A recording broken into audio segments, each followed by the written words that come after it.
it's been interesting to me to watch what's happened with the four horsemen of the four atheist horsemen over the last few years. I mean, Hitchens died, so he's obviously off the table. But it's interesting to consider what's happened to both Dawkins and Harris.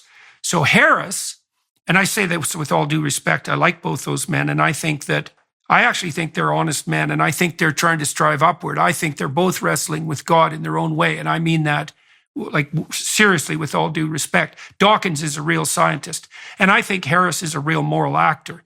Now, one of the things that's happened to Sam is that he's kind of left the rational arena altogether. Like he's pursuing meditation. That's his fundamental goal. And so Sam has created for himself a sort of, what would you say, a disembodied Buddhist deity.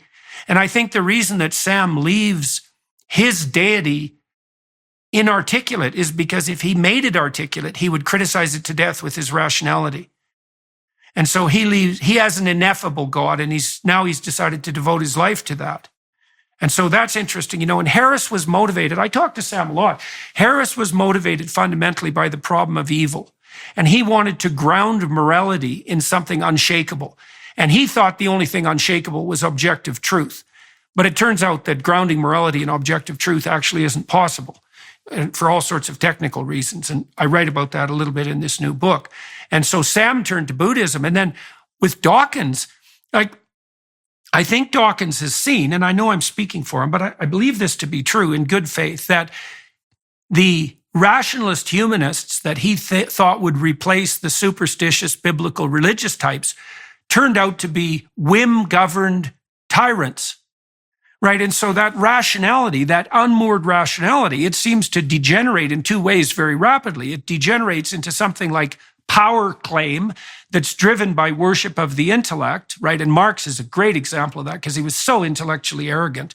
And that characterizes universities like mad. And it's part of the spirit that raises the Tower of Babel, because that's associated with Luciferian presumption. And so that worship of the intellect produces a Luciferian Tower of Babel. And that's happening all around us, like at an absolutely mad rate. But the other thing it seems to produce is a kind of disintegration of narrative into hedonism. And hedonism is a kind of polytheism, right? It's just, you just worship whatever whim happens to seize you at the moment. And so you get a Luciferian presumption on the one hand that produces endless towers of Babel, or you get a degeneration into kind of mindless hedonism. And our culture at the moment is, well, it's toying real hard with both. It's like we got the worst of 1984 and Brave New World at the same time. And so the alternative to that is, I think what the biblical corpus does is lay out the alternative to that. That's what it's striving to do. So, all right, so back to the French revolutionary types. So how do you read what happened in France? You said it was elevation of rationality to the highest place, for example. Yeah, and I mean, rationality is, with a capital R, which is really just, then it begs the question again, what's the substance of that? Here's my thesis. If you look historically and also sort of philosophically, what the French Revolution and maybe the Enlightenment writ large, and those are separate things, I realize, but just mushing them together for a second, what they really do is they try and take the moral content of the biblical tradition and then separate it from the biblical God and biblical obligation, I think. And so what they're really doing is living on borrowed time, right? I mean, so they're trying to separate out these fundamental moral precepts, and they're trying to ground them in something else. And it just doesn't work. I mean, we've had centuries of experiment with it, right? I mean, we've seen it. It doesn't work. I mean, what the French Revolution quickly ends up with, of course, historically, is they're all killing one another because it becomes purely a power play. Yeah. I mean, it's who has the power. The Enlightenment types, so I'll make their argument for them, and this is the sort of argument that Pinker would make, is no, you're wrong about that, Senator Hawley, because we didn't really see any progress towards the states of being that characterize the modern state till we established the scientific method. And it was the Enlightenment types that drove that. And it was the divorce of science from the religious underpinnings that allowed that to occur. That escape from, say, biblical superstition and other forms of superstition allowed for that clarity of mind. And so, but here's what I think is the problem with that. You can tell me what you think, is that and I think you can see this reflected in the all-out assault on the scientific front by the leftist rationalist radicals who are inheritors of the French revolutionary tradition.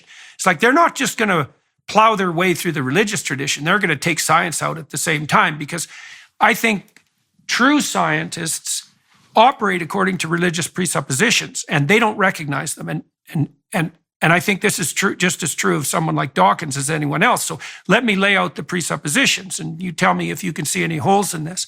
Okay, so the first presupposition is that there is a logos in the cosmos, right? Is that there's an order in reality itself. Okay, because otherwise, why bother investigating it if it's not? And then that order is comprehensible to the human spirit, right? So not only is there an order, but we can understand the order. Now, these are axioms, right? You don't start the pursuit without accepting these axioms. Okay, the next axiom is, if we understood the logos, that understanding would be universally, individually and universally beneficial. It would make you a better person, and communicating what you discovered would make society better. So not only is there a logos in the cosmos, and not only is that logos apprehensible, but fundamentally, that logos is good in that its expanded understanding will be of universal benefit. Now, not only are those religious presuppositions, because they cannot be established on scientific ground, they have to be accepted before the enterprise begins. They're also specifically Judeo-Christian, right?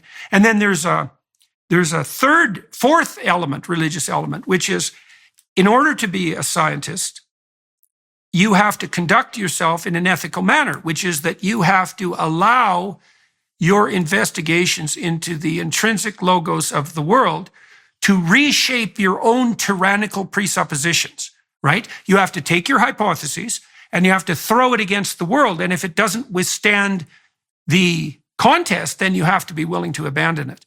And that's also, as far as I can tell, that's also a religious praxis, fundamentally. And so the scientific endeavor that the Enlightenment types claim is the precondition for modern flourishing is actually inextricably embedded in the biblical tradition. And I think that also explains why science emerged in Europe and nowhere else. Yes, I think you're right. I agree with that. And I think that if you play that out, if you look at the Enlightenment tradition and what it becomes in the 20th century, in the late 20th century, when we get to critical theory, when we get to the postmodernists, and you're hinting at this, is they reject the scientific enterprise as you've been describing it almost completely. Their position then becomes, there is no objective truth, there are only points of view. There is no place of neutrality to stand in the universe. There are only situated persons with situated points of view. There's no such thing as any universal anything. And so all we can do is describe our own experiences, and that's best done on the basis of power relationships, right? So the Enlightenment attempt. Well, it's only done on the basis. It's not even best. It's that there's no alternative.